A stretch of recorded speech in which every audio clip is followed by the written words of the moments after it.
2014च्या विधानसभेला महाराष्ट्रातले सगळे प्रमुख पक्ष स्वतंत्रपणे लढले। 122 जागा जिंकत भाजप त्यावेळी सगळ्यात मोठा पक्ष ठरला। त्यावेळी शिवसेनेनं 63 जागा जिंकत दुसरा क्रमांक पटकावला होता। काँग्रेस आणि राष्ट्रवादीनं अनुक्रमे 42 आणि 41 जागा जिंकल्या होत्या। त्यावेळी भाजप राज्यात सगळ्यात मोठा पक्ष ठरला असला तरी भाजप बहुमतापासून 23 जागा लांब होता।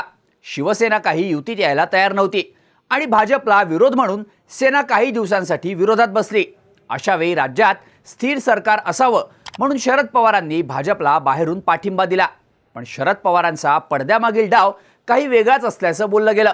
माध्यमांनी पवारांना याबद्दल विचारल्यावर माझा शिवसेनेला भाजपपासून तोडण्याचा डाव होता असं पवारांनी सांगितलं। पण प्रत्यक्षात शरद पवारांचा डाव शिवसेनेची बार्गेनिंग पॉवर कमी करण्याचा होता असं बोललं जातं। भाजप राष्ट्रवादीच्या युतीच्या चर्चा सुद्धा घडून आल्या आणि माध्यमांचं लक्ष शिवसेना भाजप युतीवरून हटून शरद पवार आणि भाजप यांच्यावर केंद्रित झालं। कट्टू 2024 ची विधानसभा निवडणूक भाजप 132 जागा जिंकून मोठा पक्ष ठरलाय। शिंदेंची शिवसेना ज्यांना मूळ शिवसेनेचा दर्जा मिळालाय तो पक्ष 57 जागा जिंकून दुसऱ्या क्रमांकाचा पक्ष ठरलाय।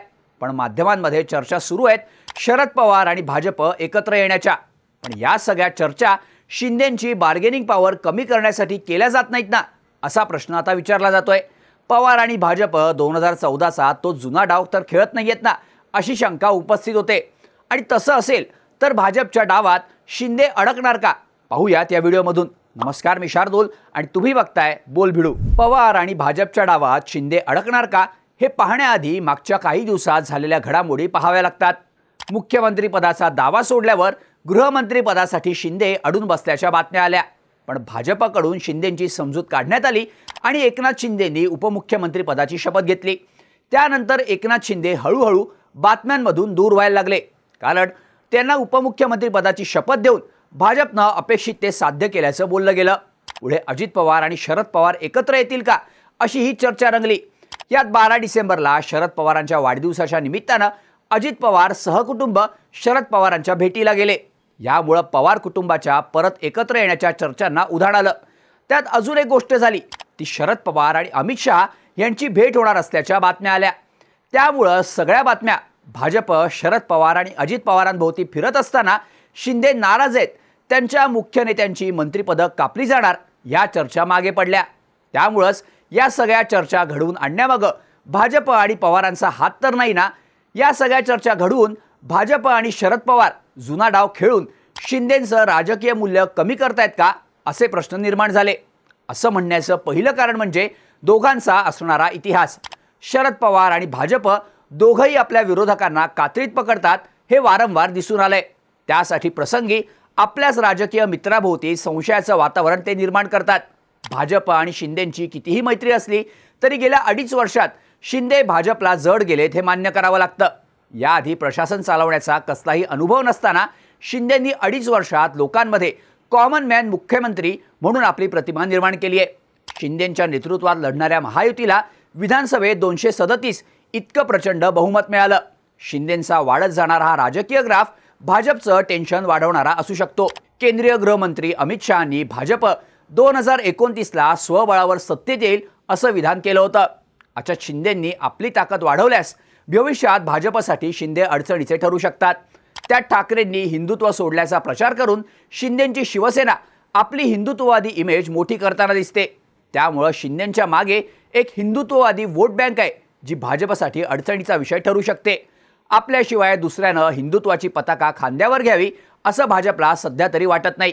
त्यामुळे शिंदेंना चारही बाजूंनी घेरण्यासाठी भाजप शिंदेंचं राजकीय मूल्य कमी करतंय असं बोललं जातं। आता प्रश्न उरतो तो शरद पवारांचा। पवारांना नेमकं शिंदेंचं राजकीय मूल्य कमी करून काय मिळतं? विधानसभा निवडणुकीपूर्वी शिंदे आणि पवार यांच्या 2-3 भेटी झाल्या होत्या। तेव्हा निवडणुकीनंतर शिंदे पवार एकत्र येतील का अशाही चर्चा रंगल्या। यात पवार शिंदेंमध्ये ठाकरे शिंदेंसारखं वेळ्या भोपळ्याचं नातंही नाही। उलट शिंदेंनी पवारांविरोधात आपले कमी उमेदवार उतरवून आणि मुख्यमंत्री असताना पवारांची योग्य ती दखल घेऊन अप्रत्यक्षपणे पवारांना मदत केल्याचं बोललं जातं। मग पवारांना शिंदेंची किंमत कमी करून काय मिळणार हा प्रश्न उरतो। याचं उत्तर नेमकेपणानं द्यायचं तर पवारांना फक्त चर्चेत राहून आपलं उपयोगिता मूल्य टिकवून ठेवायचं आहे असं म्हटलं जातं। विधानसभा निवडणुकीचे निकाल लागल्यानंतर पवारांचं राजकीय मूल्य समाप्त झाल्याचे निष्कर्ष काढले गेले. पवारांची कारकीर्द संपल्याच्याही चर्चा झाल्या. 10 आमदार निवडून आणणाऱ्या शरद पवार गटाचं भविष्य अंधारात असल्याचं बोललं गेलं. आता पक्षाचं भविष्य काहीही असलं तरी त्यांनी स्वतःला चर्चेच्या केंद्रस्थानी ठेवलंय हे मात्र नक्की. विधानसभा निवडणुकीच्या निकालानंतर मार्कडवाडीच्या प्रकरणातून पवारांना काहीतरी मिळेल असं वाटत होतं, पण या प्रकरणाच्या म्हणाव्या तशा चर्चा झाल्या नाहीत. मग चर्चा सुरू झाल्या शरद पवार आणि भाजप एकत्र येण्याच्या. या चर्चा घडवून पवार पुन्हा काहीतरी राजकीय खेळी खेळतील असं म्हटलं गेलं. यातून पवार पराभूत होऊनही राजकारणाच्या केंद्रस्थानी आले. दुसरी गोष्ट म्हणजे जर भाजप शिंदे गटाचं राजकीय मूल्य कमी करत असेल तर आगामी काळात शिंदे भाजपवर नाराज होऊन वेगळ्या होण्याच्या शक्यता नाकारता येत नाहीत. 2014 नंतर उद्धव ठाकरेंसोबत हेच झालं होतं. नंतर पवारांनी ठाकरेंच्या नाराजीचा फायदा घेऊन हातमिळवणी केल्याचा इतिहास आहे. त्यामुळं चर्चेत राहून आणि शिंदेंच्या नाराजीचा फायदा घेऊन पवार शिंदेंसोबत हातमिळवणी करतील का हे पाहणं महत्त्वाचं असणार आहे. पवार आणि भाजप मिळून शिंदेंचं राजकीय मूल्य कमी करत असले तरी शिंदेंचं राजकीय मूल्य कमी झालंय असं म्हणता येत नाही. आगामी काळात होणाऱ्या मुंबई महापालिका निवडणुकीत शिंदेंनी बाजी मारल्यास शिंदे आपलं राजकीय मूल्य टिकवून आहेत हे म्हणायला वाव आहे. शिवाय राज्यातील भाजप एकनाथ शिंदेंवर कितीही नाराज असलं तरी शिंदे गटाचे एकूण 7 खासदार आहेत जे केंद्रातील मोदी सरकारसाठी आवश्यक आहेत. त्यामुळं शिंदेंना बाजूला सारणं भाजपसाठी म्हणावं तितकं सोपं नाही. तसंच शिंदे ठाकरेंपेक्षा अनेक बाबतीत उजवे ठरतात. शिंदेंची ठाकरेंपेक्षा शिवसेनेवर मजबूत पकड आहे. शिवसेनेत बंड झाल्यापासून शिंदेंना सोडून एकही आमदार गेला नाही. उलट शिंदेंनी 57 आमदार निवडून आणून आपली ताकद दाखवून दिली आहे. त्यामुळं भाजपनं त्यांना दूर सारलं तरी त्यांचं प्रत्यक्ष ग्राउंडवरचं राजकीय मूल्य किती कमी होईल हा प्रश्न उरतोच. शिंदे मराठा असल्यामुळं त्यांच्यापाशी सोशल फोर्स आहे हे म्हणायला जागा आहे. त्यामुळं राज्य आणि केंद्र अशा दोन्ही राजकीय पटांवर शिंदे भक्कम असल्यानं शिंदेंचं राजकीय मूल्य पवार आणि भाजप कमी करू शकतात ही शक्यता सध्याच्या काळात तरी शक्य नाही. थोडक्यात सांगायचं तर पवार आणि भाजप चर्चेच्या केंद्रस्थानी कितीही असले तरी एकनाथ शिंदे राजकारणातून लवकर माघार घेतील अशी सध्या तरी परिस्थिती दिसत नाही. शिंदे आत्तापर्यंत शांतीत क्रांती करत आलेत असं बोललं जातं. त्यामुळे शिंदेंना राजकारणातून मायनस करणं अवघड असल्याचंही बोललं जातं. तुम्हाला काय वाटतं?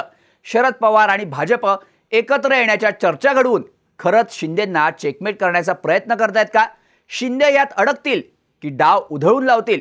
याबद्दलच्या तुमच्या प्रतिक्रिया आम्हाला कमेंट करून नक्की सांगा आणि अशाच माहितीपूर्ण व्हिडिओजसाठी बोल भिडूच्या YouTube चॅनलला सबस्क्राईब करायला विसरू नका.